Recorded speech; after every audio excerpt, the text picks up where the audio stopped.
5, 4, 3, 2, 1. Hello, Andy. How you doing? Hi, Carlos. Yeah, I'm all right. You? Just getting there. Just sort of, still trying to get my energy back and stuff like that. So I managed to do sort of 40 meter walk today. You know what I mean? Just around my little courtyard. Just sort of like, just starting to build up my strength, build up my stamina, because I've literally been lying down for about 2.5, 3 weeks. Lying down, literally, you can tell that my legs are sort of like, not saying they're dissolving, but you can see the leg muscles and stuff like that. So I just thought, you know what?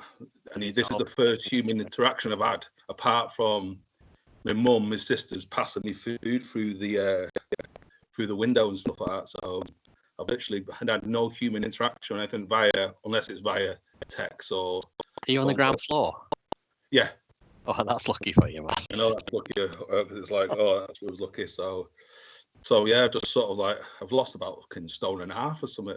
It's probably not the healthiest way of doing it, but it's like, I'm not even being able to have a shave. I can't stand up long enough to shave it all off or something. It'll take me about 10, 15 minutes. I get a little bit dizzy. So I've had to you have to buzz it off first, mate. You can't just straight in. Hi, Kate. How you doing? Hi, Mr. Paris. Hello, Kate and Mr. Paris. Yes. So we just thought we'd join on. Yeah. I think Andy was worried with me because I've not had no human interaction for about a month. Well, technically, this is not human interaction. It's sort of technology interaction. I want to know what you're drinking there, Carlos. That's I think Iron Brew. Oh God. From Scotland. Iron Brew. Have you had Corona? Says Kate. Carlos. No, I've had. Andy has. Andy's had Corona. No, I've just got a really bad infection and stuff like that, which has stopped me from drinking fluids, eating. I think the surprising thing, Kate, was after 10 days of not physically eating anything, I mean, literally not even a crumb, the doctors weren't worried about that. They were just worried about my fluid intake. You know what I mean? Because I was averaging something like half a pint to a pint, and you need to be at like 2 liters. So I think I was just I was waterboarding myself. So like just drinking so much more fluid. So that kept me out of being admitted into hospital, really. So force feeding water down myself. But the good thing is I've lost weight. I've lost about 1.5 stone. So it's put it all back on via a beard. Via a beard. I might have to wear this beard. Yeah. So if I was on the ISS, International Space Station, I'd have to shave this off. Why? So I think you need to keep as much weight off as possible, because every piece of weight is calculated going on to the space station, I think. Because if they're taking material up there, they've got to bring the right material back. So it's something to do with the balance and stuff like that. I know they do that when they went to the moon landing. I know they've not gone to the moon, but they had to. Was when they lost stuff, or when the Eagle had landed, they had to bring rocks back to counteract the weight they've lost. So I don't know if it's the same with the ISS. So they have to just, when they coming back to Earth, they have to sort of bring the same kind of weight back. That's what. I knew that. I suppose there's facts and stuff in it, but I guess you wouldn't think hair would weigh that much. But yeah, crazy, innit? Yeah. Thanks, Kate. I'm a lot better actually, Kate. Yeah, I had COVID. About 3 weeks ago, I put a stream. I was going to come and do the stream by myself because Carlos was already ill at that point. That was a bad one, yeah. And I just started. I was like, I'll do it about 4 o'clock in the afternoon. Yeah, I'll do the stream by myself. And then by 8 o'clock, I was going downhill rapidly, and I managed to put a holding page up for 20 minutes or something. And then I just ended up turning it off and just had to shut my eyes because my head was pounding. But it's a weird one. It's the symptoms come in stages, or they did for me anyway. Everyone gets it different, but it's I felt. So the Wednesday, Thursday I was bad, and I was actually off work. Friday I was back in work. Obviously I couldn't go in, and Friday was the same day I got my test results back. But but I was already feeling better and thinking, well, maybe that wasn't COVID then, maybe that was something else. And then the test results came back saying positive, and I was like, oh, okay, so it is COVID. But then you doubt yourself. You wonder whether you've got overlapping illnesses. Yeah. So was that just a cold, and the COVID is going to come? Because as I started feeling better, by the time I got to Saturday, that's when I lost all my taste buds. Well, I say I lost my taste buds. I did lose taste and some of my smell, but everything else I could still smell was misfiring in my brain, and it smelt to me like, hey, Bobby's on. Hi, Bobby. Hello, Bobby. Hello. I'm just updating Kate on my COVID symptoms, Bobby. But everything I could smelt of ammonia, and it was like whether it was my daughter's hamster, whether it was toast, Marmite, coffee, it just smelled of ammonia. So obviously it was really hard to eat it, and so I dipped back down again over the weekend. And I started a new job on Monday morning, and I think on Tuesday I was really bad. I said to the guy, I said, by the way, I've got COVID and I'm struggling. But then by Wednesday I came back round again, and it's pretty much gone. Pretty much, yeah. The irony is my sister's fellas got COVID, so my sister and the girls have had to isolate.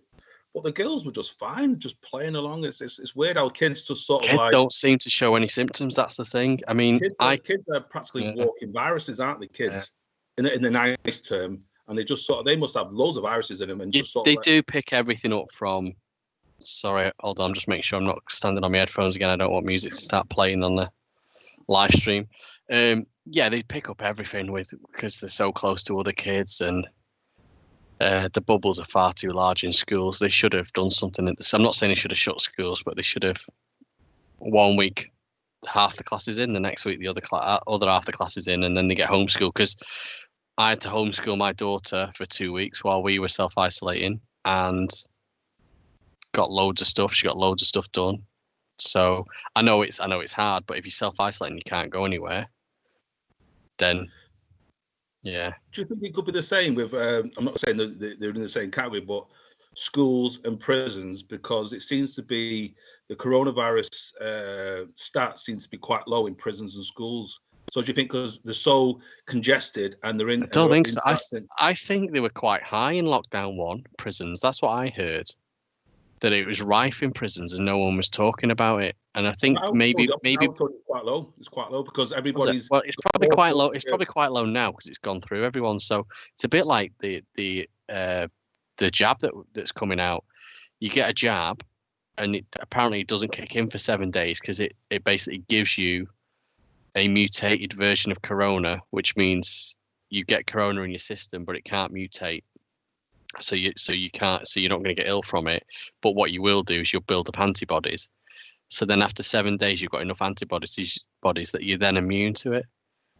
I don't know how long it works. Obviously, trials will tell. But at the moment, they're saying it's up to 6 months immunity from one jab. But so I suppose I've naturally got that now by getting over it. I've had text messages from NHS this week saying, how you feeling and stuff? No, not how you feeling. Yeah. Can you come and donate blood plasma and stuff? But I think that it's gone too early. I googled it. I think it's too early. I've not been over it long enough. I can't remember. I can't remember what the. You are. I could be the cure. No, they've got a cure. It's coming out in a vial and it's going to go in your arm.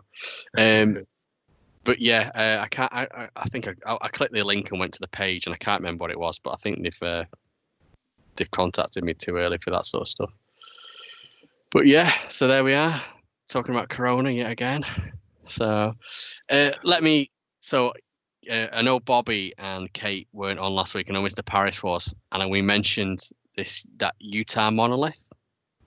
You know, the metal thing, and it's disappeared. It's gone. Yes, I read that. It come up on my timeline or something. Has it? I was sort of like reading. Do you know where one's appeared? In Romania. So one's popped up in Romania. They're saying it's identical. It's not, because the top's cut at an angle. It's not flat. And also when you look at the face of it, so you can tell that someone's like marked it with some sort of scoring mechanism, probably to disguise the screw holes and stuff like that. Anyway, literally today I saw another post saying the Romania one's now disappeared. So who knows where the next one's going to pop up. So it sounds like a group of guys or girls It's, playing games, or it does sound like someone's in thingy. So yeah, in cahoots. So how can we get this? yeah, It seems to be released at the right time, doesn't it? So yeah. it disappears and then it comes back again. And then the other one, yeah, like it's supposed to be a pit, but you could tell it was different. But my money's on Northern Ireland next. It'll pop up in Northern Ireland. So, Mr. Paris, you can keep an eye out for it. Update us. Bobby, if it appears in Scotland, let us know. Kate, don't know where you're from, Kate. You have to let us know. I keep an eye on it if it's Manchester. Birmingham, cool. All right, you can cover the Midlands. I don't know if Kate knows this. Birmingham's got more canals than Venice. Of course, she knows it. Everybody knows that. And it's also got more motorways than Venice. Also, Birmingham's got, I think it's Birmingham. It's got like one of the biggest undergrounds in England. So when we thought the Cold War nuclear fallout would happen, I think in Birmingham they built underground cities. It'll come to me what it's called, but I've spoken to one person who's involved in the creation of it. He's probably in his 80s and stuff. I think they built it in the 50s or something. So I don't know if Kate knew about that. I wonder if you can get tours and stuff like that. I know Nick went on a tour down that one in Manchester. He went underground Manchester, and there's also Kate says she's not heard that one. There's also Edinburgh. It's got a big underground city. I think you can do tours on that one as well. So it's not that hidden if there's tours. The Manchester one isn't something you can just do. I think it was like a once a year type deal that they did. The one in Birmingham was quite quiet. It's like it'll come to me. It's a unique name. It'll come to me. But I read about it and I spoke to someone about it about a year ago. Someone who was involved in the creation of it. But they said it was like if there was nuclear fallout, that's where the selected few people would live. So they could like live there for 2 or 3 years. Yeah, there's a few like that. Mary King's Close is the Edinburgh one. Yeah, that's it, Bobby. I didn't know the name off the top of my head, but as soon as you said it, next time I get time to go sightseeing in Edinburgh, that is on my list, as well as the whiskey tour, one of the whiskey tours, one of the many, for sure. Nick would love that one. I would love to do the Fringe, and it's obviously having a daughter the last 7 years, that's been quite hard, but she's getting to the age now where I probably can nip away for a week. I've got family that don't live too far. Give me a shout. I'll come and have a pint. I definitely will, Bobby. Definitely. In fact, Bobby, when we can get it off the ground, obviously lockdown has scuppered it. I have got a few magical mystery tours that I'm taking Carlos on. We're going to literally just take our phones, take our video cameras, and I'm going to take him to places. I mean, he'll be able to guess some places because some places stand out when you drive up to them. Other places, he won't have a clue where I'm taking him. And we're just going to probably just live stream it and have a chat about it. And I've got quite a few places in and around at the Edinburgh area to do. So we'll probably have a Scottish trip. We'll have a trip down south through the Midlands, back round, all that sort of stuff. So, yeah, when we start doing our world tour, the Americans would call it a world tour, won't they? Also, we're going to try and decipher if Nessie's real or not. Find Nessie. I'm not sure we'll get as far up as Nessie because that is a long drive. That is a long, long drive. That's one of the things I've never been. I've never seen. I've never been to the Loch Ness. Oh, you've never been to Loch Ness? Oh, you're making me want to go. You're making me want to go. I've been as far as I think it's Dunfermline. How far is Dunfermline? Yeah, just above Edinburgh, just over the other side of the bridge. I love Dunfermline. It's a beautiful part of the world. That the other place I wanted to visit was Aberdeen, but being told that's quite. It's obviously it's even further north, that Aberdeen. So obviously it's the Grey City they call it, don't they? I've not heard it called the Grey City, no. It's one of the first places that got locked down again. I'm sure a couple of people can correct me if I'm wrong, but it's one of the first places to get locked down because obviously the amount of people will pile into pubs and stuff like that. Yeah, Granite City, they call it. Granite, Bobby said. Granite City. So you're going to tell us about your background today, I believe, but it's got the highlighted lie on it. Oh yeah. So at my new place of work, the Friday just gone, they had it wasn't a Christmas thing. We've got a Christmas gathering in a couple of weeks, but it was just like a teen quiz to get everyone bonded. Because there's about 3 or 4 of us that have joined the team in the last 3 months, and we played Would I Lie to You? You know the quiz show, Would I Lie to You? Yeah, with Rob Brydon in it. Yeah. So we were put in teams. There's 3 teams of about 5 or 6, and we all had to say a line that was given to us that we'd obviously been asked to submit our lies and stuff. And About yourself, or yeah, it was about yourself. So I had 2 that I had.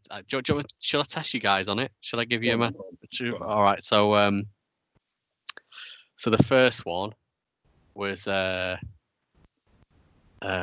was the first one? I wish I had this. In fact, I've got the thing on my laptop. I can look at it. 1 second.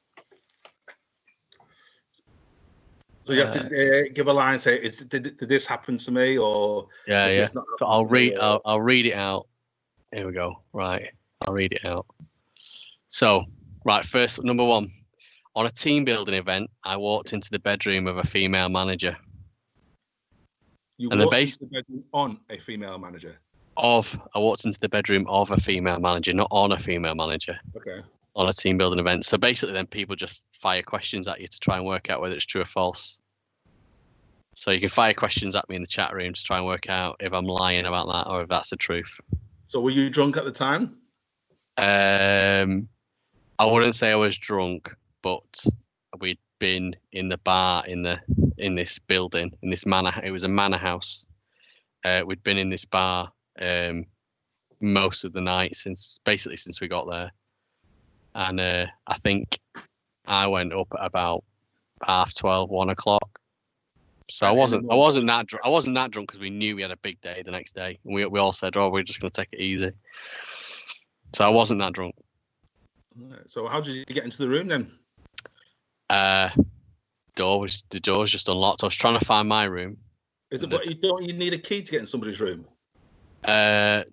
Normally you do, but like this is a really old manor house, and I was just walking down corridors looking for room. Just opening and stuff. Yeah, I was looking for room number 3, and I just couldn't find it. And I'm going, right, there's room 2, there's room 4, and I just start following it round because I'd only been shown my room once, so I just got lost, and I just followed the door around, and I just got to this door, and I just opened it, and it was a room, and this manager was just in there. Luckily, she was fully clothed and everything. I'd say, well, Kate thinks it's a lie. Do you want to ask me any questions about it, Kate, before you make your mind up? I think that it's the amount of times I've walked into different rooms. I do it all the time. I walk into different cars. It's like my mate says, I've just remember about 3 or 4 months ago, my mate picked me up from work in his white van. And he literally says, "Oh, before we go, on the barge, we need to put some petrol in." So he jumped out, put petrol in. I said, "Oh, there's a toilet over there. I'm going to go to the toilet." So clearly, when I come back after 3 or 4 minutes, he must have moved up for the next van. I jumped into the one behind it and just sat there and go. And there's no that said, "This just looks different. Where's the dog gone?" And then my mates look at me and go, "You do, you dick." So yeah, I do it all the time. So I think it's true. You think it's true? Kate thinks it's a lie. Bobby's not said anything. I think we've lost Mr. Paris. Okay, so I'll tell you that one was actually true. So it was a 400-year-old manor house called Borat. Borat. No, not Borat. Not Borat. Borwick. Here, Commander Kremen's on.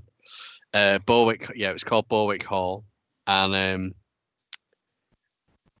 we got there. This guy showed us our room, and when he took me up to the room, we sort of went up a few flights of stairs because this building was 400 years old, and it's been built on and built on and built on.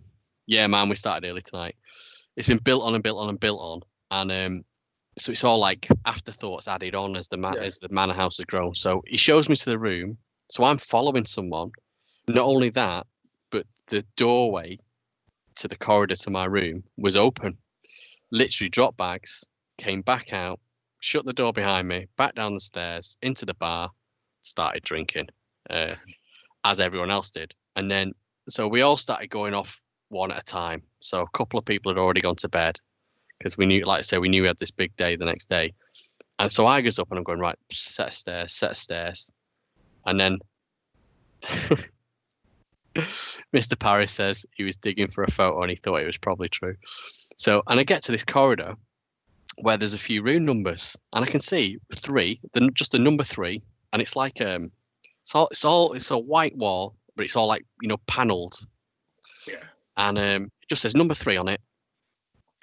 And I'm going, okay, but no arrow or anything. And then I keep going down, and then there's an obvious door that says number 4, and then there was just this corridor that went round to number 5. And but as you went round the corridor, there was no light, so I couldn't see that it was a door with a number on. I just saw a door, expecting to open it to walk into another corridor, and it wasn't. It was this room full of beds, and this manager was in there. Anyway, and she just went. I just opened and just went shit because I just walked into a black room. I didn't know anyone was in it at the time. And I just did, Andrew, is that you? I went, yeah. So I went, is this room 3? She goes, no, it's room 5. I went, oh shit. So I just shut the door and went off because he walked in with a bathrobe and a champagne and a bucket of ice. Well, that's is this the? That's what everyone. That's what everyone's saying, man. That's what everyone's saying, but let me tell you about the door then. So the reason I couldn't find it, so I'll go back to this number 3, and I'm going, where's this door? And what it was, the door was like camouflaged. It was also white panelled, and literally, because it was quite gloomy, all you could see is this light outline of a door in the panel. And I pushed it, and it opened, and I went, oh my God, that's the door. And then that led me to the corridor, which then led me to room number 3. I think room number 2 and room number 3 were down another corridor. So that's why I got lost, because I just literally walked past the door. It was quite weird, but amazing place to stay and have an event. Well, I do it all the time. It's like I remember one of the last weddings I went to about 2 or 3 years ago. I completely forgot where my hotel room was. Completely forgot. I was in the middle of nowhere, and I just said, "Shit."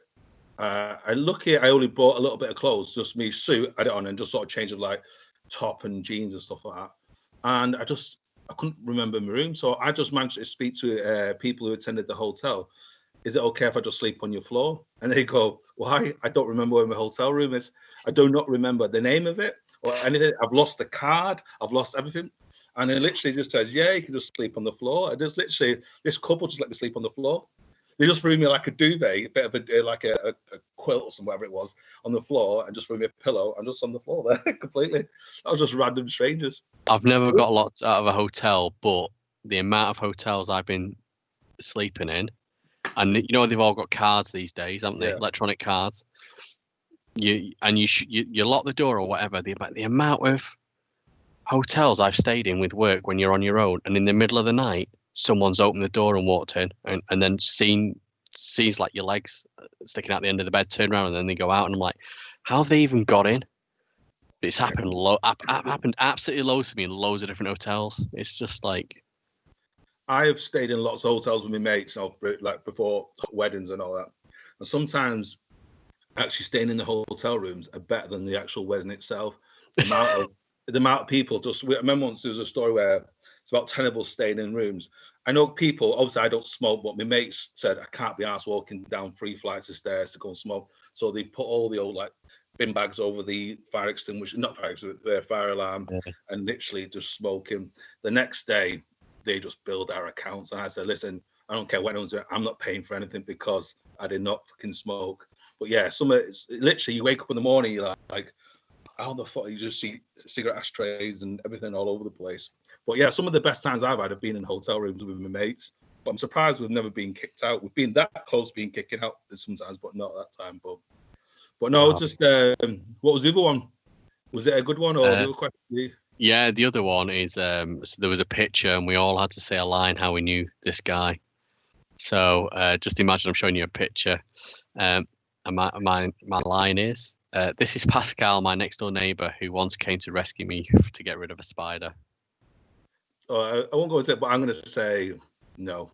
That's a lie, that one. Because I've known you for a while. You've never once talked about being scared of spiders and stuff. And obviously, we've walked around Manchester, around dark tunnels and alleys and all that. And you've never been sort of fidgety or anything like that. You've always been quite normal. So usually people go, oh, I don't want to go down here. I don't like this. I don't like this. But no, I'd say that's a lie. Bobby says no. Yeah, that was a lie. That was really hard. However, obviously we were all the same picture, and there was 5 stories because there's 5 people in our team about this person, and literally no one gave me any. Everyone else was getting all these questions, and no one was giving me. And I was just sat there going, okay. So they just don't believe the lie because it was a rubbish lie. I got the lie and I went, oh, that's a rubbish lie. And anyway, so they went. I know. Yeah, well, they don't. Well, that's it. They don't. Yeah, they don't know me. They don't know me. And so they said to me, "Oh, we've not asked Andy any questions. Oh, that can't be true. That can't be true." And they started asking me questions, and I was quite convincing. And in fact, one team got the person straight away, the real person that it was, because the other 2 lies were a bit rubbish as well. But the other team were 50-50. They were split. Whether it was me that was telling the truth or whether it was this girl that was telling the truth. Well, I got 100%, so I'm all right. So I managed to convince some people. So the true story, someone did know him. It was a friend of the family that came round and basically swung a guinea pig around his head like that. That's animal cruelty, that. Yeah. That was the true story. So. We were going to say in the group is if there's anything, because obviously we've just touched on coronavirus. Just say if there's any topics you want to talk about or any questions you want to fire over to Andy and I. So it's just obviously we've spoken about all sorts from the US elections to COVID to lockdown to all sorts, even film reviews and stuff like that. But we've not had anything on aliens for quite a while, have we? I'm sure Bobby's got something to say on aliens. Normally has. So, what was I saying? So, we'll have to sort of because obviously we're talking about trips and stuff like that. We'll probably have to arrange it sort of for early next year or mid next year when we're allowed to travel and stuff like that. Literally, as soon as we're allowed out. The gutting thing is, I've lost loads of holidays by changing jobs. Because you reset the clock and you start at the basic. Yeah. But saying that, I don't see why we can't do just a weekend, just do a little, like say we're just going to Scotland. You go up in the morning, spend one night overnight, come back the next afternoon or something like that. We'll be able to hit a few places like Commander Krem says, a whiskey rum. Yeah, I won't really be able to drink if I'm driving Carlos around. So that's unfortunate. Shotgun. I can't drive. Yes, you can, man. But it's like when we went to the three of us, you, Nick, and I went to see David Icke. I was sat in the back there, but I could sleep in the back, so I don't know if I was snoring, but I just sit in the back and just not. We were chatting all the way down. I had a David Icke tape. Well, it wasn't a tape. I'd got it. It was given to me on tape originally, but I had it on MP3. I was like, all right, this is a 2-hour thing here we can listen to, or 90 minutes we can listen to. Tried to put it on, but you two just kept talking, so I just turned it off because we weren't actually listening to it. Talking about all sorts, and it's like we're not, because I'm not seeing it for a while. And we're just literally we're just like rapping to each other. But then the best one is, I don't know if we told this story live on the live stream, when we got there, literally got there to London. Nick goes, "Oh, we got to Birmingham, didn't we?" Was it Birmingham? Was it? Yeah, we got to the M42, I think it was. Oh no, just before the toll road. It was just before the toll road, and Nick went, "Oh shit, I've not got the tickets." And because it was quite a while, because it was quite a while for me to turn around, he's on the phone to them trying to see if we can get in without the tickets, without having to go back. Just reprint them and stuff like that. So yeah, but yeah, I think that journey took us about 10 hours, didn't it? They're all in all going there, coming back. I don't think it was that bad. I think it was. I think it was about 10, 9 London's like 4 hours, 4.5 hours to get into. Went to Birmingham. That's 2 hours. London. Come back. Birmingham, hour and a half. Maybe it was. I think it was like 9-10 hours. It definitely was. Maybe it was. Birmingham's 80 mile away, so 80 minutes there, 80 minutes back, and then 4.5 hours again. Maybe it was. There's a question there from Mr. Paris. That was the photo I was trying to dig out, read the monolith. Someone had posted it in Reddit. New monolith appears in Venice! And it was just a photo of a beautiful sunset alleyway with an old fridge freezer that someone had tossed out. Oh man, that was funny. Yeah, it's clearly someone just playing games and just trying to get some kind of clip. Where have you sent the photo, Mr. Paris? Because the link's not come through.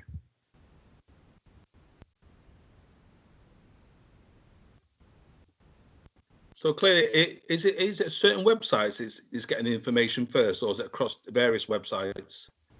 I don't know. Reddit's quite good for stuff like that, isn't it? There's always someone. Oh, he couldn't find it. Yeah, I think I might have seen it on Twitter before or Instagram, one of them things where the new picture of it and stuff like that. So I know you mentioned it last time on the last live stream. Yeah, but it's probably someone. It's got to be clickbait or someone getting some kind of. Something's definitely going on with it. I'd love to know what's going on. The one thing we can rule out is it's not extraterrestrial anyway. Are you searching for it now, are you? Yeah. So the Joe Rogan is obviously gone now to full time to Spotify. It's weird. It feels absolutely weird not being able to watch him on YouTube. So I know I've not spoken for Joe Rogan for a while, but he's gone full time on Spotify. Now he's picking up his £100 million over 4 years. That makes him the most. 100 million. That's a lot of advertising, man. Well, that's probably minimum. I think that's the low end. There's rumours as it's going towards 150, 200 million. But even if he gets the small end, which is 100, that's £25 million a year plus advertising. He must be on what, 30, 35 million a year, easy. Yeah. Fucking hell, that's scary. You're in the realms of nearly £1 million a week. No, it's not, but you're in that kind of realm because obviously he does his UFC, so he's probably picking up a big wage packet from that. Is he still doing that? Still does it. Been doing it for like 19 years. Yeah, that's where he's made his name, isn't it? Question there. Has someone stuck a hooky version of it on YouTube? What regarding the monolith? No, Joe Rogan. I wonder if anyone's ripping it so that people don't have to watch it on Spotify. Is it with video on Spotify now as well? Yeah, it's on video. I think what they'll do, I remember he spoke about 2-3 months ago.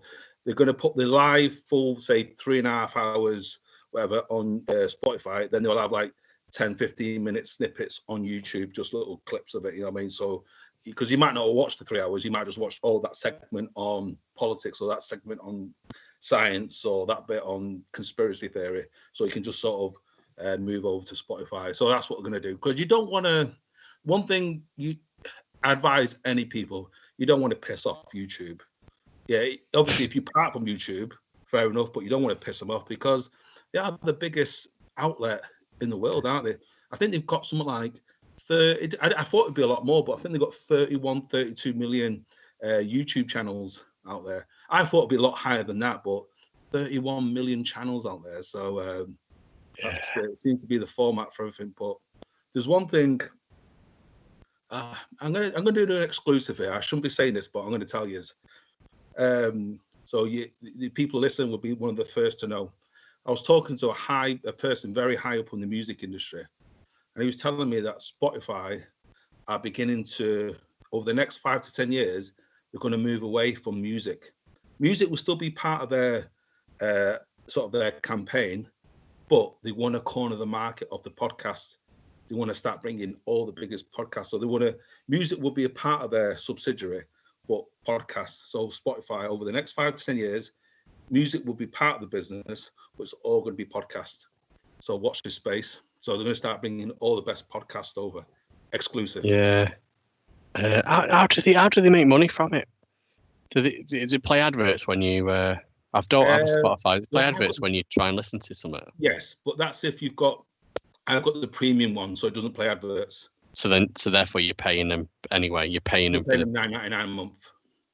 But if you don't, I've always had the premium one. So, well, I guess they don't have to pay royalties out for music, do they? If it's podcast is free content. They're taking something that no one's getting money for, unless you're Joe Rogan. You are the content. You're the content. Yeah. So that's what people like YouTube do very cleverly. What they do, they get you to sell yourself, and they get all the millions and millions of views. YouTube, completely. Like Facebook's been taken on, Twitter's taken on, Instagram, and so forth. But no one's ever challenged YouTube. It's like, dare I say, YouTube is like the Concorde moment. They've created a monster, and no one dares challenge it. I think MySpace is. I never use MySpace, but is MySpace a little bit the same or not? No, no. MySpace is more like an old Facebooky type thing. But you get, is it Vivo or something? He's trying to be a. Or Vimeo? Is it Vimeo as well? Vimeo, yeah. You get a few places like that, but yeah, they don't take off the fort. I mean, I think YouTube is like the Google, isn't it? It's just. I've heard there's a video out there. You go straight to YouTube for it. I want to search something. You go straight to Google for it. It's one of them. So yeah. The creator. That's it for the podcast. Cheap content. Yeah, it seems to be. Obviously, I don't know how Spotify are going to do the monetary value, because obviously people on YouTube get it through advertising, don't they? How many people?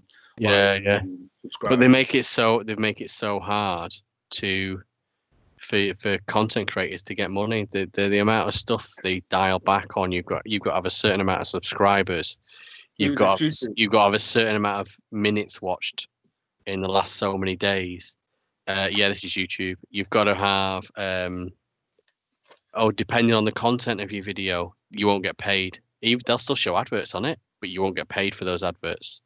So before they up the subscriber limit, I think you had to have so many minutes watched and so many views, and my channel was okay. I passed that, and I'm not sure how many views I was getting, but I've got a few videos out there that have had like 16,000 views. I think one's had 32,000 views, and I've got about most of my videos, 15 views. Most of my videos, and the videos I'm proud of, 15 views. No one's watching them. Stupid videos that you put out there, like the groom's speech at my wedding. He's had a load of views. Someone we know getting up on stage has had quite a number of views and things like that. I did a funny thing where I took some. Do you remember Ricky Gervais? Used to do a radio thing with Carl Pilkington and Stephen Merchant. I know of it. I've never listened to it, but I know of it. I listened to all them after the fact. They were all downloaded them from somewhere. Someone had put them up somewhere, and I downloaded them. And it was all ripped from the radio, but I listened to it because it was quite funny. I had all the music cut out of it. It was just them chatting and taking a mic. And there was one story about Carl. He'd watched it. Yeah, Carl Pilkington had watched a vampire movie, and he was chatting. He went, "It wouldn't work that though, would it?" He's like, "Why wouldn't it work?" He went, "Well, he can't see his reflection in the mirror, so he cut himself shaving." so what I did. Okay, we'll come to TikTok in a minute. So what I did is I took that audio because I'd visualized it in my head. I thought, "Oh, that's funny. I'm visualizing what Carl's saying," and I made my own little cartoon to it. And that had about, I can't remember if that's had like 16,000 views or whether that's had 32,000 views.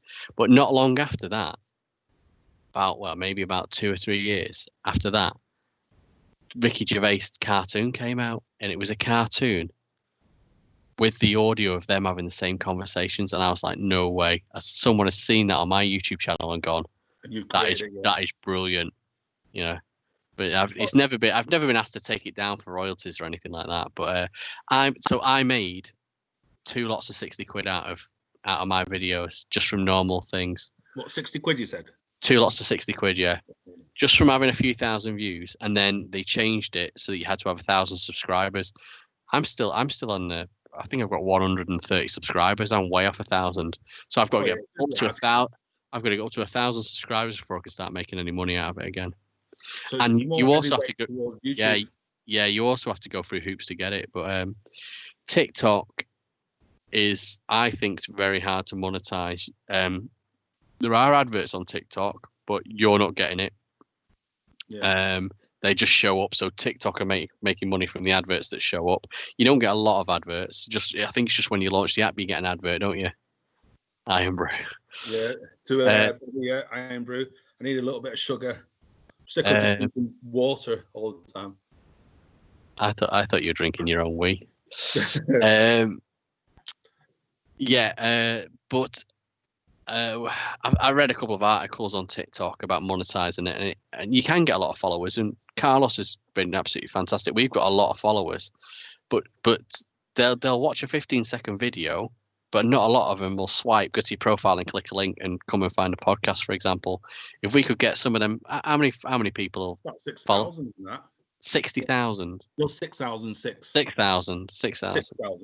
Yeah. So even 1% of that is 60 people watching the podcast. But it's it's like one of the videos I put up, which was I did it on sort of talking about the way I was bored. It was about 6 months ago. I was talking how the Earth orbits the sun, and I got a video on it, and it had like 400,000 views. Mm-hmm. Which I just went completely. It's 400,000. Is that viral? I don't know.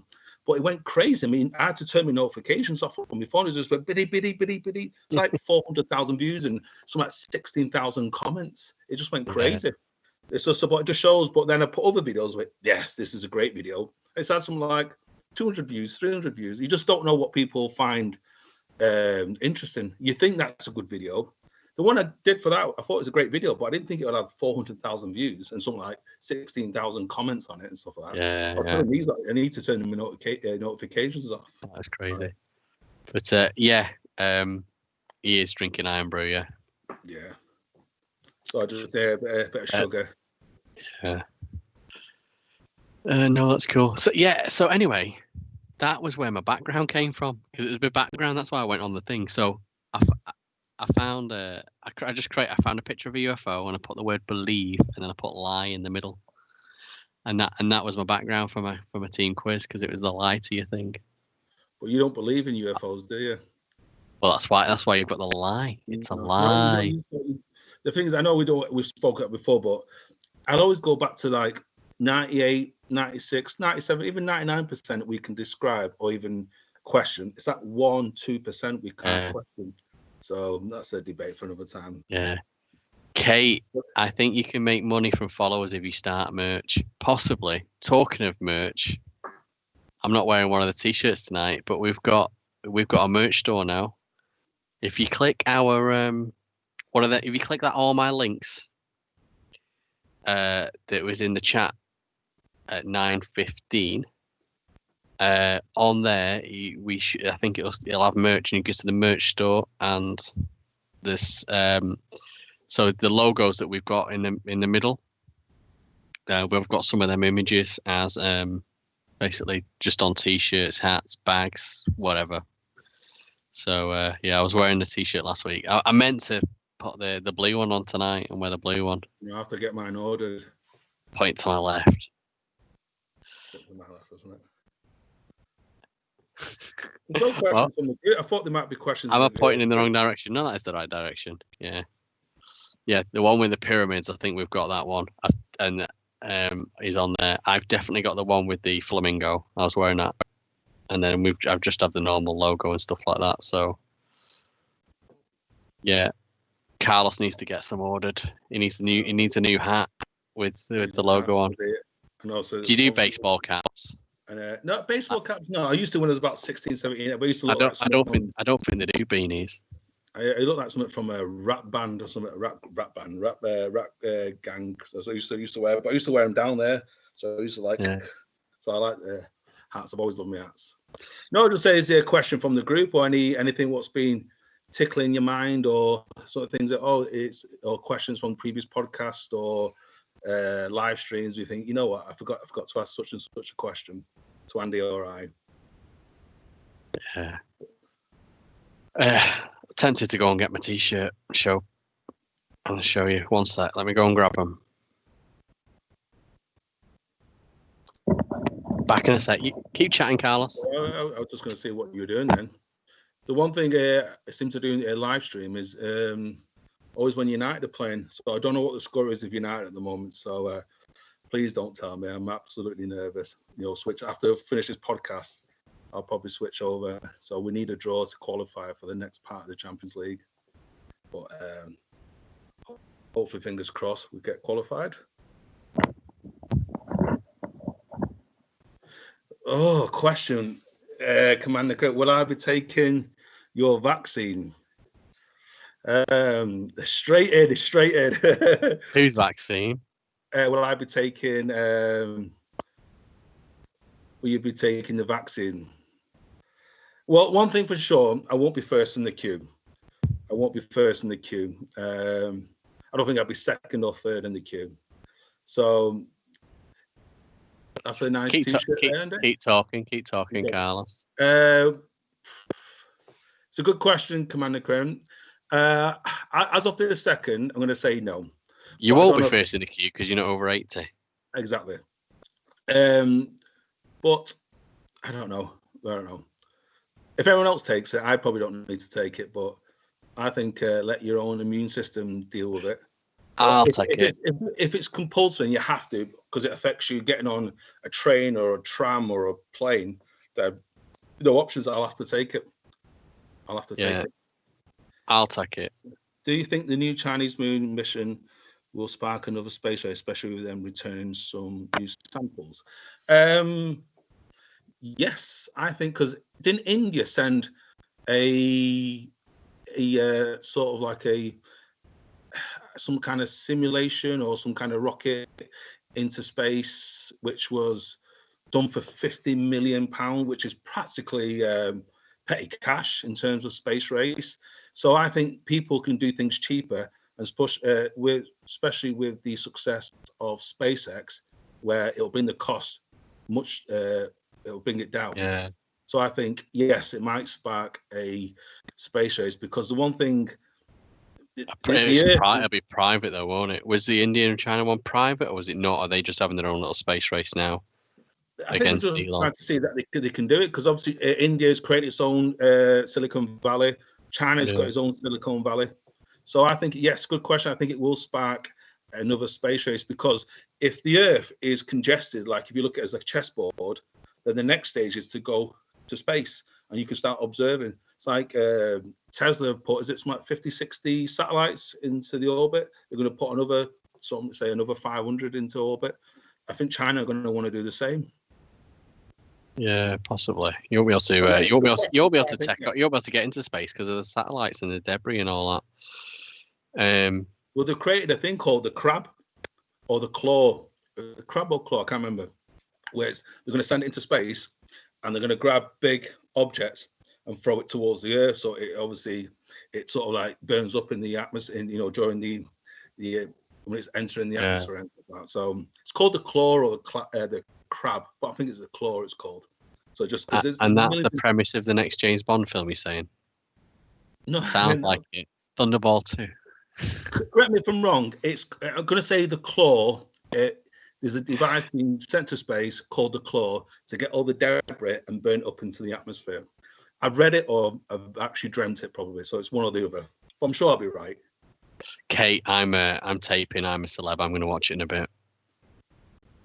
I've been watching that. Sorry, that was just to go back. Mr. Paris is going to be in the queue for the vaccine again. Mr. Paris, you'll be first, second, or third. You're not old enough. Especially as the modified T cells create a better immunity. Don't know, too scientific for me. Yeah, that's where we're going with the monoliths. We'll find it on the moon, and it'll be the whole 2001. Well, didn't the I think I put it on our social media platforms when Buzz Aldrin talks about a monolith being on one of the moons of Mars. Oh yeah, he does. I needed to look into that one. Kate, let me just go back to Kate's comment. If people want to take it, that's up to them. But if they're forcing you, then that's dictatorship. Kate, I mentioned this last week, when it was just Mr. Paris and Mr. Kremen were on, Commander Kremen, about all these people and all these. I mean, you're getting as many celebs anti-vax as you are getting celebs pro-vax, and a lot of the stuff I'm seeing, like, stems from like David Icke, but I've seen other people saying, "Oh, this is the first thing they're going to do this, and then it's all going to start coming with conditions. So that if you don't take it, you can't do this, you can't go on a bus, you can't go on holiday, you can't do this." I don't think that the government will do that personally, and I think Commander Kremen, you might be in that one as well, where you think they're going to start imposing some sort of new or whatever new. What's it? The new world order through it. But he's not. He says he's not. I think you are. I think you secretly are. But so what I was saying is, so they started saying all this, and they started putting out these lists. All right, so this is what the government are doing now, but this is going to come, and this is going to come, and and you look at a list and you go, okay, so the government are doing points 1 and point 2, so maybe they will do point 3. But then 0.4, 5, 6, 7, they're like totally out of this world. But if you see a list and you're seeing it getting tick, tick, tick, your brain starts going, well, maybe they're right. Maybe all these conspiracy theories are right. Maybe they are trying to control us. I don't think that's going to happen. But I think what they are doing is, because they're getting a massive, massive lot, pull and a lot of people behind them, they are putting the government into a corner, because they're going to end up creating their own self-fulfilling prophecy. Because if they get, say, 50% of the UK behind them and they say, I'm anti-vax, I'm not going to take it, the government are going to go, well, if we only immunise 50% and the other 50% don't, this isn't going to work. We're going to have to bring in some rules to try and make the other 50% do it. Because they know that with a little tweak, like taking away public transport, for example, all of a sudden you might get another 10-20% on board, because they'll go, oh, I was against it, but if it means I can't get the bus. And so I don't think it will happen. I really don't think it will happen. But if enough people do that, they're going to force the government into a position where they're going to go, what the fuck? We're going to have to sort of come with some sort of conditions to make you do it, because you're just being silly. That's my personal belief.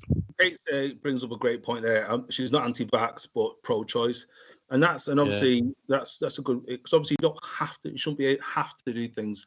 So it's obviously things like with David Icke or other people who sort of been. I know Ian Brown from the Stone Roses has been saying he's anti-vax, but he's anti-establishment and stuff like that. So I don't know. I think this conversation, but the reverse that, you've got people like Piers Morgan, all the BBC presenters and all that saying, hooray, well done to the vax people and the scientists out there. I can't wait to have this vaccine. Give it 2 or 3 weeks, Piers will change his mind, because he's like that. I think he'll go back on it. So Commander Kremen, I knew you were in that camp, mate. Yeah, they're up to something convenient. You've seen Hunger Games. Yeah, I've seen Hunger Games. That's what they're doing. About 3 or 4 Hunger Games, isn't there? There will be a stamp on your passport to say you've had the jab. See, again, I don't know. I mean, imagine if Trump was still in, I could see him doing something stupid like that, saying, right, you can't come to America unless you've had it. But think about it. You go to countries where they've got malaria. You've got to have your malaria. You've got to have a bit of paperwork to say you've had your malaria jabs. What's the difference? They're just protecting their own people and the spread of a virus. So I don't see that as a big deal. And it's something I'd have to go to. Where Commander Kremen's getting that from is Bill Gates. Bill Gates said it'll be, how could we sort of observe it? It'll be like, so people will have sort of some kind of documentation or kind of like a stamp where if you're going on trains, planes or automobiles, that you have to have this documentation that you've had the vaccine. So it came from Bill Gates, who is, as of this second, the biggest contributor to the WHO. So whatever he says usually happens. until Yeah, America got back into it. but yeah, but Hitler went around making all Jews wear gold stars and stuff like that. But it's it's I don't know, it's different. Hey, kill Gates, not Bill Gates.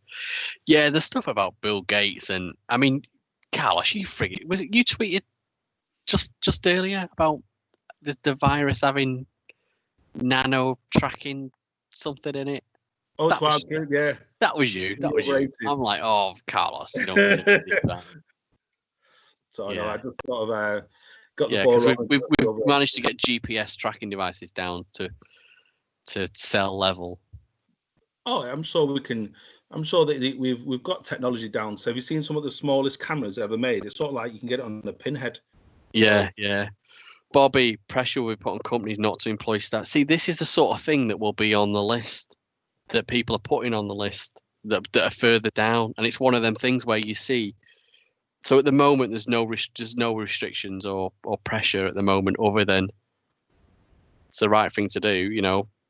If you want your Christmas back, I mean, it won't work in time for Christmas anyway. But if you want your life back, and you don't want to carry on going through these tears and stupid things, enough people of the population need to get inoculated by it to get some sort of herd immunity.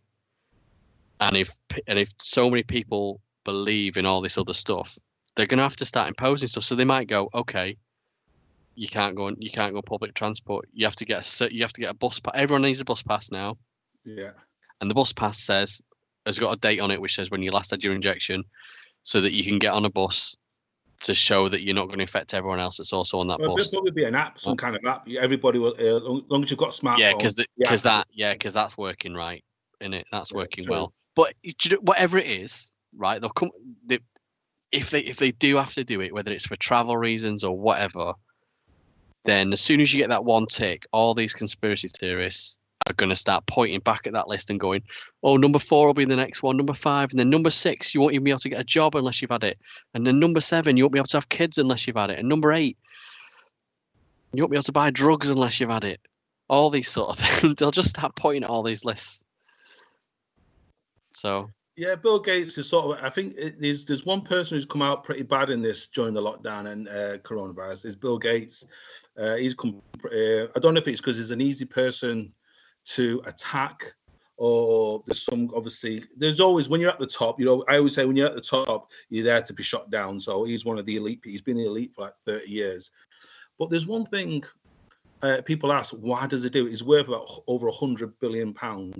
Why does he not just chill on a beach somewhere and just, clearly I always thought it's not about the money now, it's probably about certain control and influence over the rest of society. Just someone said something which I'm not going to go too much into, but it got me sort of thinking, maybe Bill Gates is being bribed. Maybe he's being bribed, and he has to put his weight, his resources, and his sort of his status behind this COVID-19 sort of vaccine. So that's, I'm not saying it's true, but I'm just thinking that's because he's come out pretty bad here, Bill Gates, on this, very bad. So but he's been attacked from the start, hasn't he? He's been attacked from the yeah. Because obviously, because it's like, it's not scientists and doctors who are giving the information; it's a computer expert. Yes, he is a genius. So when he talks, you listen. When he writes, you read. So it's worth listening to. But it shouldn't be telling you things about your health. It should be doctors or scientists and stuff like telling you what's right and what's wrong. Kate stumbled on something we mentioned last week as well. A few years ago, he's on about population. It needs to be curbed, and all of a sudden, he's all about helping. I call bullshit, or cloned. That's another theory I've heard. So we were talking about last time that there's that program called Utopia. Yeah. There's a similar thing, and we were also talking about those stones in Georgia that go on about reducing the population down to 500 million.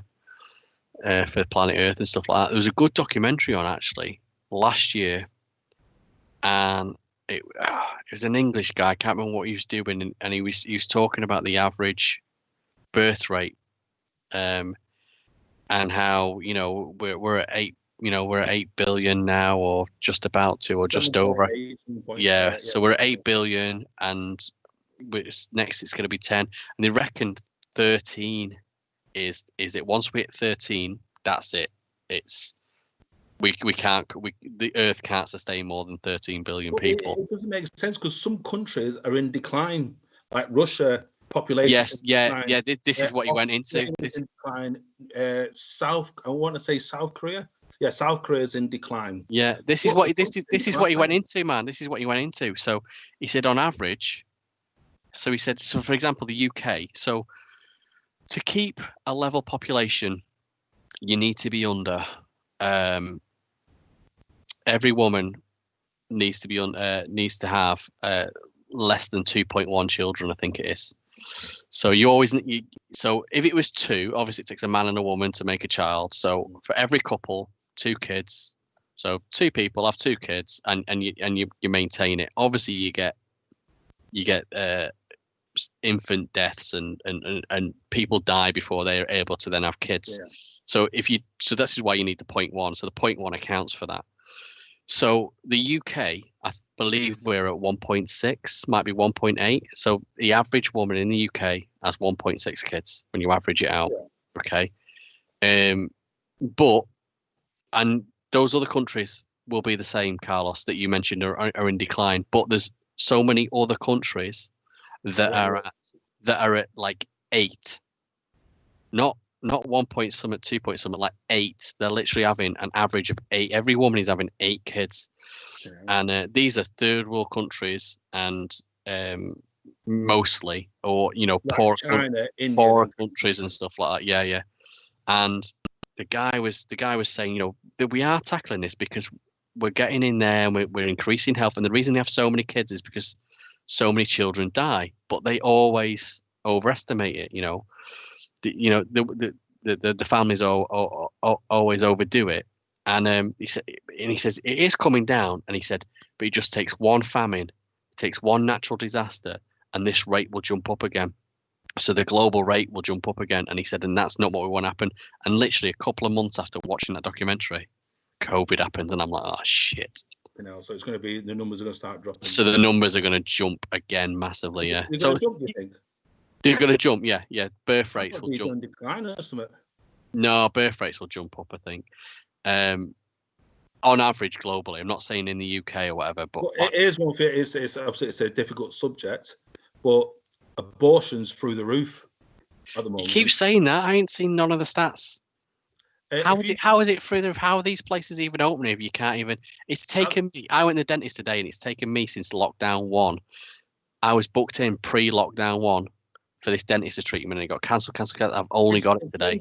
If someone Googles it now, I think the abortion numbers as of from 1st of January to this second now is that something like 36 million worldwide, and that's some number. 36 million. I could be conservative, but it could be that number. So, but what were they last year? Was it 50 billion? Was it 20 million? Well, I know the numbers are high this year, but it might have been higher last year. You can't. I would check. Well, what's the abortion rate now? Just Google it. Trying to. I can get it on my phone, but I'll have to come off Twitch. What's the? Spell that bullshit. Have a look at the numbers. Have a look at the numbers. I've tried Googling this. It's hard. Just have a look at the numbers. 36 million. Right. On average, between 2015 and 2019, there were 73 million abortions per year. What are you saying is this year? 35 million this year. Well, it's half. It's half of what was on average the last 5 years. So just ask I'm just saying I could be wrong. It could be higher. Just have a go what the number is now. The rate is. Kate says 40 to 50 million. We're at this so far. Right. So we've only got 1 month to go, and we're already low. We're not going to get another 20 million in the last month in December. So, So reading an so article wherever that you've heard that, Carlos, is crap. well, it just shows even 40, 50 million. That's a lot. That's a lot of It numbers. says abortions worldwide this year is 40 million. At the moment, it's 40 million. Yeah, I said 35, 36. So Right. Okay. So yeah. So So at the time when you, but that's half of the average of 70 million, Carlos. So it's not. It's a big number, but that's half of what it was. yeah, because that's what they were saying. Because well, whoever was saying it is full of crap. Because you can't. How are you going to get into places? People can't get cancer treatment.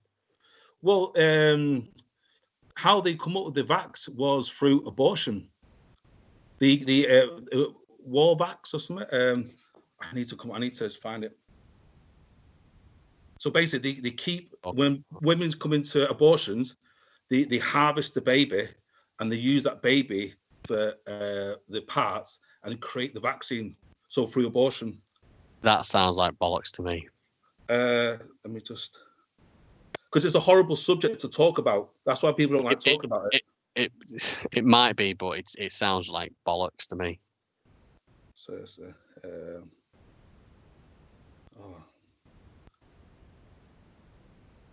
I can vouch for not getting much done during this pandemic. Vouch for what? I'm not that total for sure. A baby was aborted using a water bag abortion. It's basically to keep the organs alive and harvested. The baby was called, they called it Walvax, spelled WALVAX-2, and basically that's helped towards creating vaccines. So they get it all through abortions.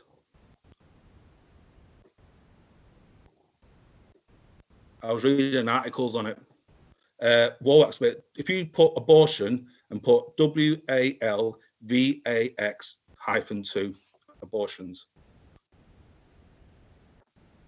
I was reading articles on it. We've developed a new HDCS, whatever that is, which we derive using the lung tissue of a 3-month-old fetus. So when people are going in for abortions, they're keeping the body alive. So they're creating a new way of keeping, because a dead baby. I don't think they're saying that's what they do. I think they might. So I think they're saying that they discovered it through. So, but when a woman wants to abort a dead baby, when it's bought, it's worth about $50,000.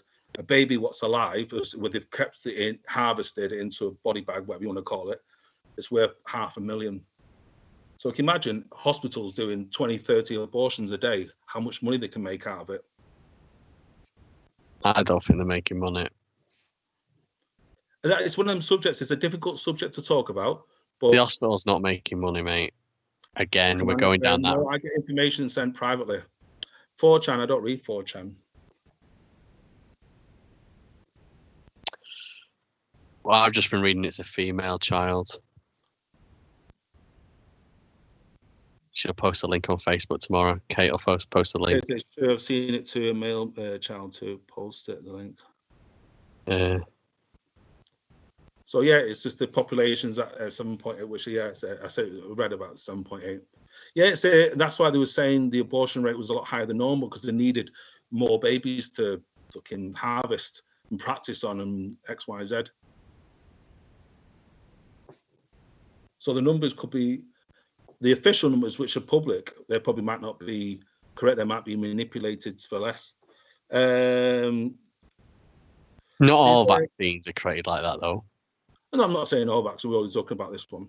You don't even know what wall vaccines for. This act doesn't tell you. 2050 should be nearly 10 billion. I remember, what's that fashion designer called? Gingerhead, English, Vivienne Westwood.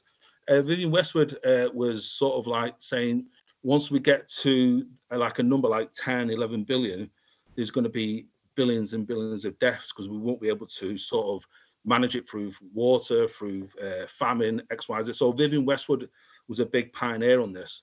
She moved out of, I think she still does the fashion, but she started pushing this agenda very high.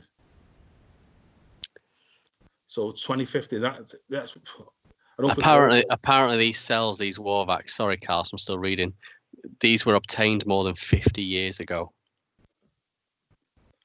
So yeah, they're going to say, is it happening now? Yes, because the dead babies are worth $50,000. Alive babies, if you can keep the fetus, are worth $500,000. They're doing it now. And the Warvax vaccination prevents up to 5,000 miscarriages a year. So it actually prevents. So by doing this for one baby, they've created something that actually prevents 5,000 miscarriages in the US alone. Apparently, But also, I'm just speed I know reading an article. I've got literature on it. So basically, it's also, but they'll be trying it for other things. It's like when the Joseph Mengele was trialing all these things on all these Jewish children and women and men. He tried to change eye color, trying to see what temperatures a body freeze at, what temperature does a body burn. So they were trying so many different experiments on different things. They were doing it on twins. If you punish one twin, will the other twin be able to feel it? Can you change the color of your eyes? So if you've got blue eyes, can you change it to green eyes? And so they're trying it on everything. They've got like thousands of experiments going on. Experiments we don't even know. Questions that we're going to be asking in 10, 15 years. I don't think that World War stuff is happening now, man. There's so much. Everything's governed. Everything. You can't get away with anything, really. Well, they do things like Black Ops, don't they? Military Black Ops. So things that if the government. Well, maybe what these alien abductions are all about. They're all hypnotized to think it was a UFO and a probe, but really they were just being experimented on by the US government. That's a totally different conversation. But things that do happen, there is some. I won't call it a deep state, but they must have some kind of other department where I think. So publicly, we say this, but behind the scenes, we'll do this. It's like what's that famous saying? We don't negotiate with terrorists. Governments negotiate with terrorists every single day. We don't negotiate because publicly they won't say it, but behind the scenes they do. When they exchange, if I've captured someone and you've captured someone, you go, shit, he's a valuable asset to us. We'll give you him back. You give us that person back, and that's what they do all day. They do it every day. But yeah, it's just But yeah, I'm sure we'll talk. It's one of them subjects I know a bit about, but I know it's a difficult subject to talk about because you might know people who've done it or gone through it or X, Y, Z. So I know it's a difficult subject, so I don't bring it up often, but it's sort of tied in for what we were talking about there before. But yeah, you were right. What number did you mention before, Andy, regarding population when it's going to get a little bit iffy? Is it 13? They were saying like 12, 13 on this documentary, yeah. But I think it depends on the country, doesn't it? Depends on the London. I saw another documentary last year, and it was about just the logistics of getting water into London for enough people to drink, because I mean, obviously during the pandemic it's not been a problem because no one's going to London, they're all working from home, but it's like 40 million people. Oh no, that's wrong. It's so much stupid.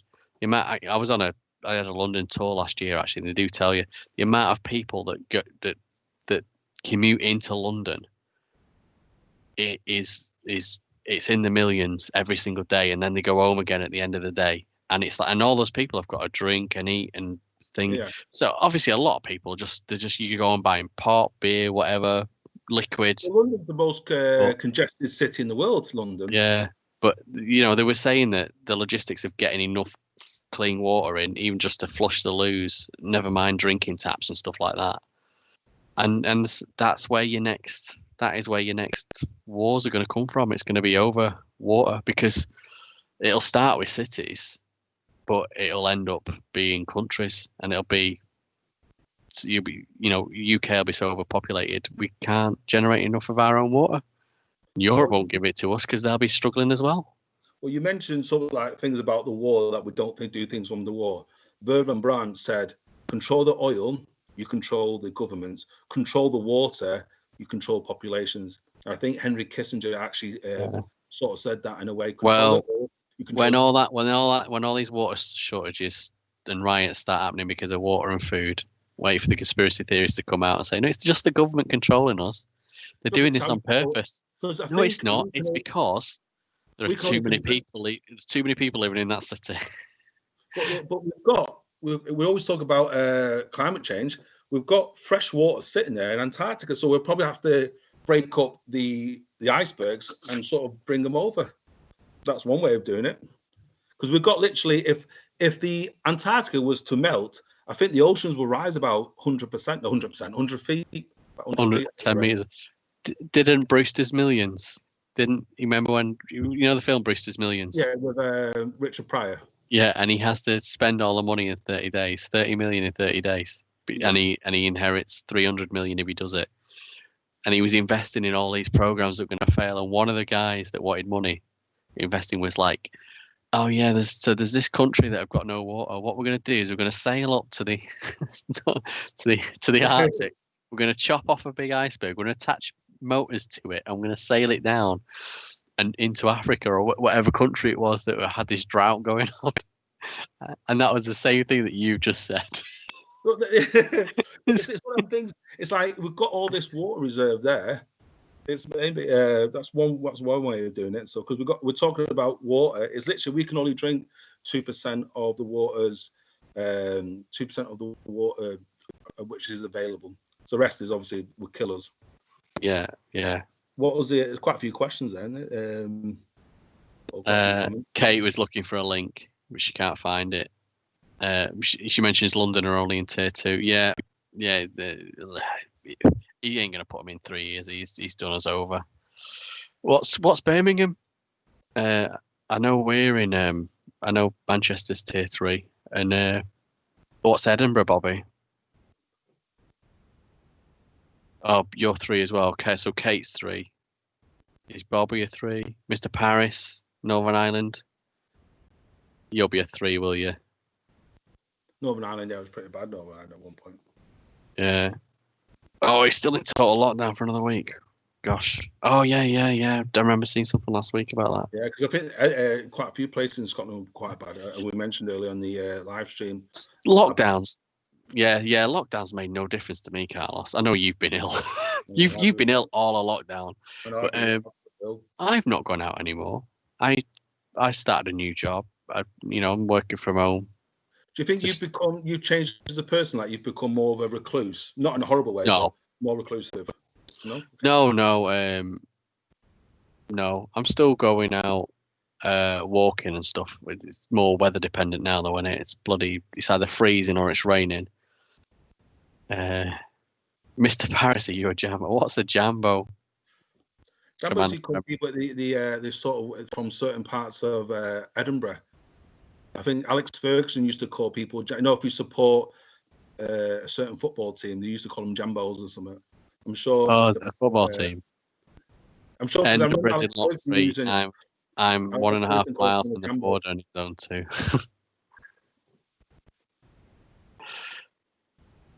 Okay, I guess you wear a mask. Yeah, well, when you go shopping and things, yeah? Do you, Carlos? Yes, I'm very respectful obviously I'm not been out for about 3.5 weeks or something, but before that, yes, I wear a mask because obviously I know other people, just to feel other people feel comfortable. If it was up to me, I wouldn't wear them, but because I feel other people, just to make other people around me feel comfortable wearing it. So I remember once I walked in about a month ago, or about a couple of months ago, I walked into a supermarket, forgot to put my mask on, I had it in my pocket, and everybody was looking at me as if I was like a leper. And I just realized, oh shit, I'm not got my mask on. Put my mask on, and everybody just sort of felt at ease. Yeah. So just respect other people around me. That really doesn't bother me. At this time of year, I've always got something over my face anyway when I'm walking outside, just because it's bloody freezing.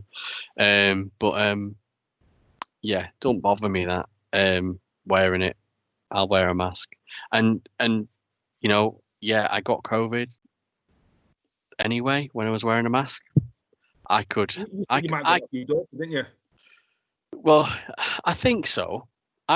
It's the obvious indicator. Yeah. It's come through school somehow. The kid. I mean, yeah, my daughter had a very slight temperature one day, and literally 5 days later, me and Yvonne test positive for COVID. It's like, that's a bit weird, but it could have been something I picked up at shopping. It could have been something delivered. It could have been 100 different things.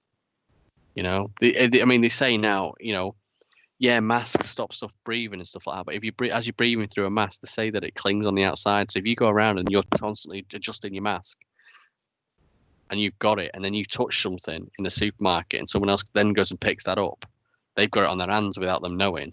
Yeah. They touch their mask. It's on their mask. It's the people who could be who anything. wear the mask, sort of got the nose showing, or they wear it under the chin. Yeah. That's the stupid people. I just think, my God, Yeah, don't wear it. Wear it or don't wear it. Yeah, exactly. It also could have Yeah, I come wear it from. under there. It could have come from my wife's work as well. So Yeah, true, that makes she sense. works in retail, you know, but you know they take precautions there. But you don't know. You just do not know, do you? No, true. You don't know where you're know. coming from. So, Yeah. no, it's just what we're just talking about. Literally,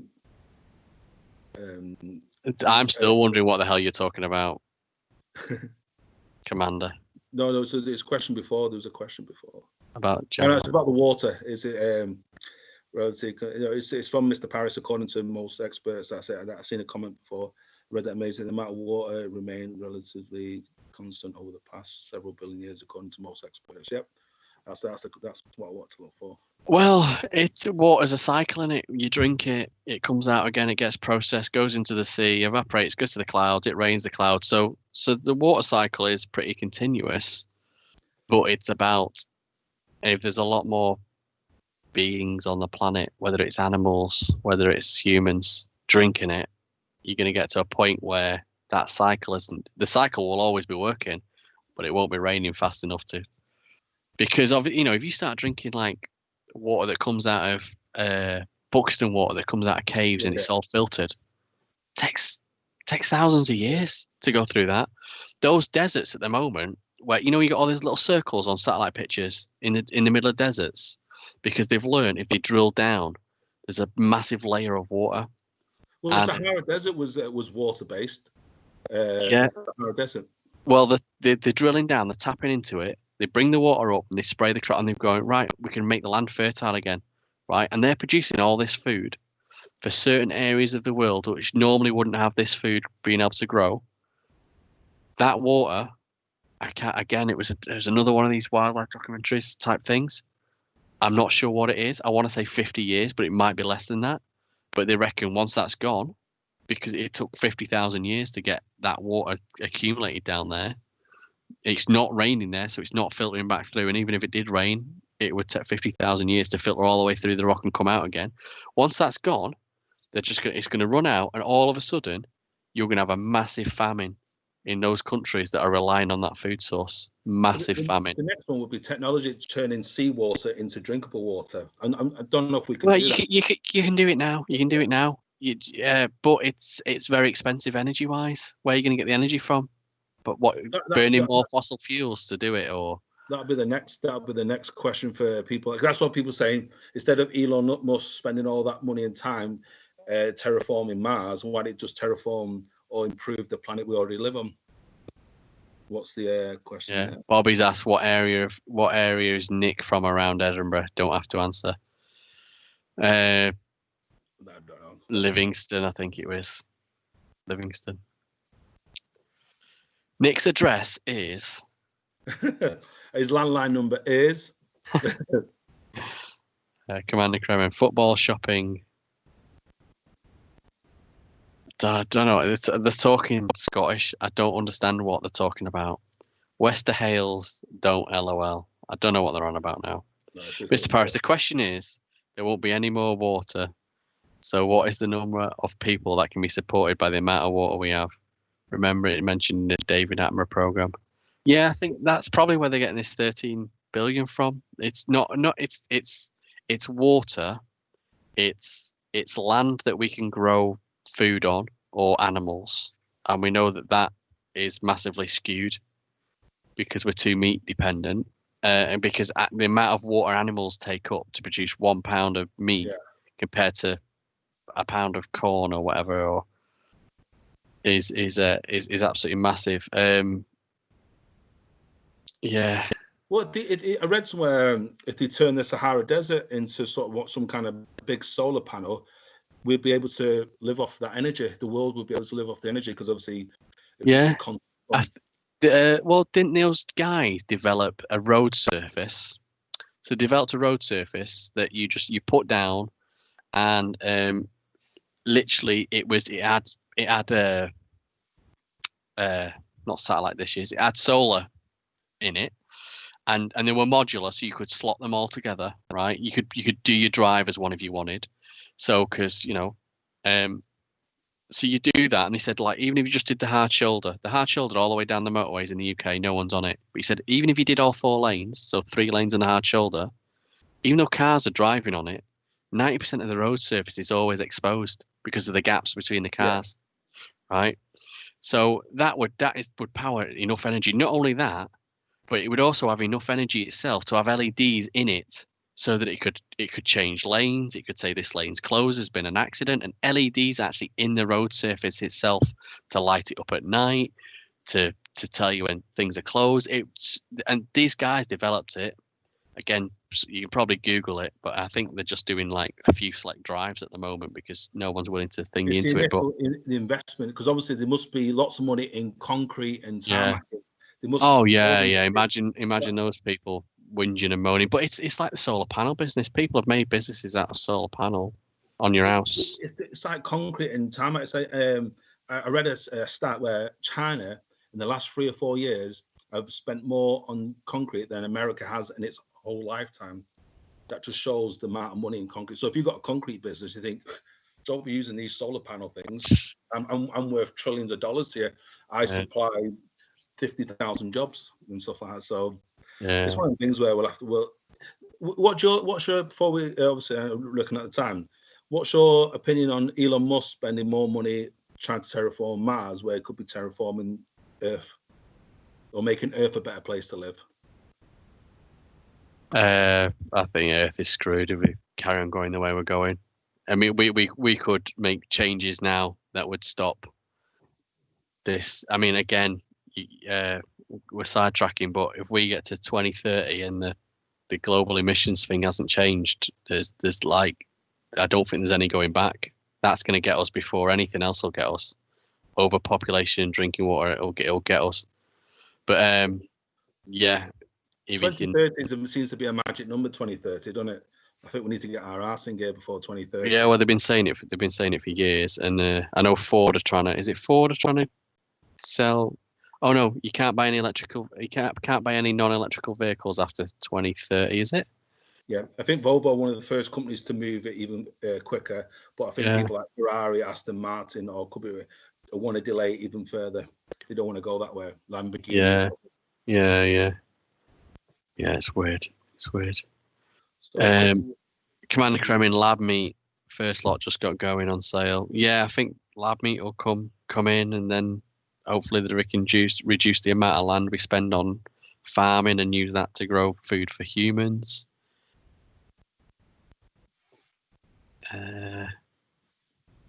Green hydrogen. Don't know about green hydrogen. I know about hydrogen. Commander Paris says keeping it clean through the roads. So this road surface I was talking about, I don't know how it stays clean, but they've developed it to be a permanent road surface. They'll be able to absorb water as well, so there'll be less crashes on the roads as well. Yeah, I think it is porous. This stuff. I think that was that might be one of the things actually. So it'll have many applications, less accident. Absorb water, recycle the water. Yeah, recycling seems to be I think what you're driving on is one surface, and it's porous, so the light goes in through the pores. That your tires don't dirty, it just goes down into it, which is like another layer down, and that's where all your gadgetry and stuff. I don't know.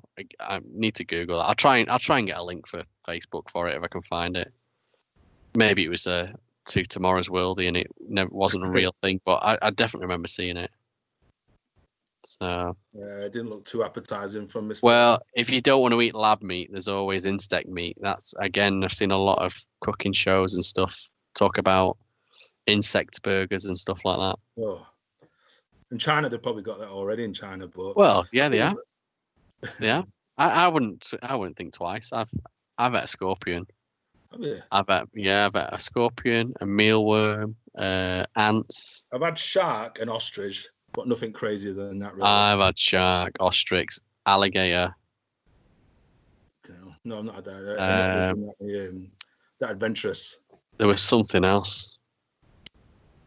It was there was alligator, ostrich. Maybe it was the shark one. I can't remember what it was. Boom, we're back to I'm a Celeb. Yeah. We are back to I'm a Celeb. It wasn't, yeah. Some of it was a bit I'm a Celeb-y, but it was fine. Let's go. I can't remember what else I've eaten. Octopus used to be one of my favourites. Love a bit of octopus. Oh yeah, I've had obviously squid and that kind of stuff. Oh yeah, chili squid from Wagamama's. So I can still eat that. That's. Oh yeah, Katie's taped it or not taped it, recorded it or whatever you want to call it. What do you call it now? I don't. Yeah, I'm gonna try and watch it, but I think my missus has watched it. She's normally in work, but she finished early tonight. But she's watched it without me. So. Just looking at the time, that's 10 past. No spoilers. Yeah. Cool. Right, guys. I'm going to go and try and watch I'm a Celebrity, I think. If I'm allowed. I might not be allowed. But considering we had nothing to chat about, Carlos, we've killed another hour and a half. No, it's just. Who does everyone want to win? Have you been watching I'm a Celebrity, Carlos? No, I don't watch it. I don't watch TV much. I read loads. I want. I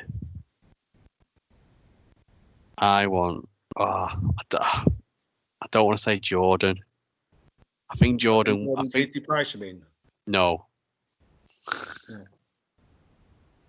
He's a radio presenter. I think Jordan will win, but I reckon I want. Commander Cremens is on Giovanna.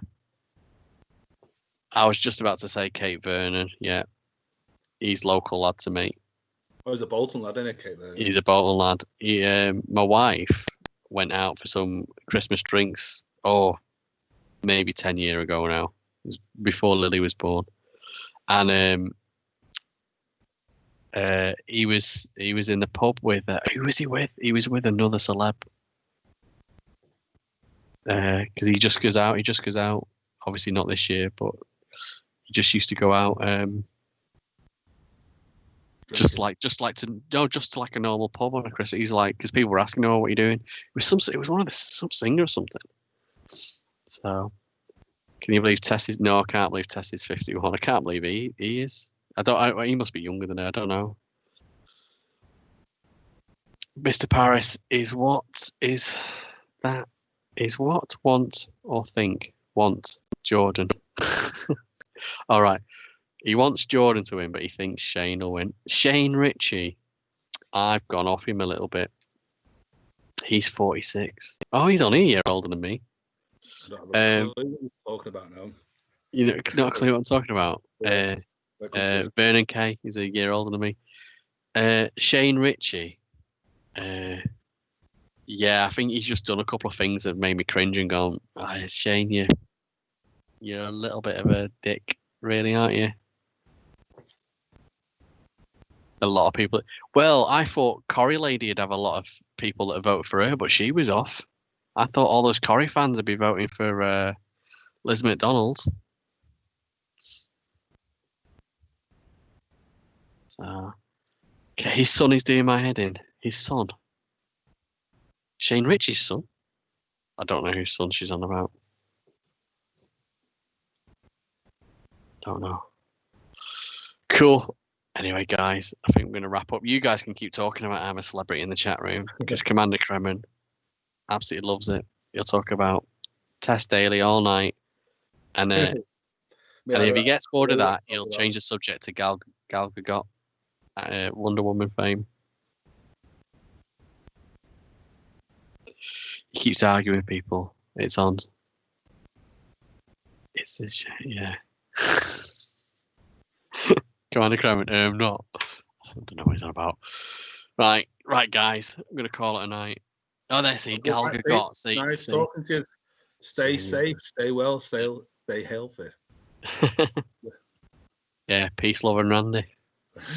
Gotta work out to stop my stream now. Right, guys. See you later. Night, night, all.